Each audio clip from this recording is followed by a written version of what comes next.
இப்போ என் பிள்ளைக்குதான். என்ன உன் பையனை எலி மருந்து சாப்பிட்டானா? இல்ல டாக்டர், அவனுக்கு லூஸ் மோஷன். இது யாருமா? என் மாமியார் டாக்டர். சரி, பேர சொல்லு. சுபா. சுபாவா?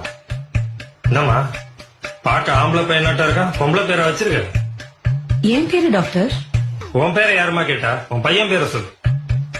சரவணன். வீட்டுல நாங்க செல்லமா சரண் சரண் தான் கூப்பிடுவோம். நீ எப்படியோ கூப்பிட்டு தொலை. பையன் எப்படி வெளியே போறான்? கதவு திறந்து வச்சா போதும் டாக்டர், அப்படியே வெளியே ஓடிடுவான். அதனால நாங்க எப்பவுமே கதவை பூட்டியே வச்சிருப்போம். ஏமா நீ எப்பவுமே இப்படித்தானா? இல்ல டாக்டர், வீட்டுல நான் சுடிதார் நைட்டி எல்லாம் போடுவேன். வெளியே வந்திருக்கேன், அதனால புடவை கட்டியிருக்கேன். ஐயோ ராமா, உன் புருஷன் ஏன் விஷம் குடிச்சான்னு இப்பதாம்மா தெரியுது. பையன் சாப்பிட்டானா?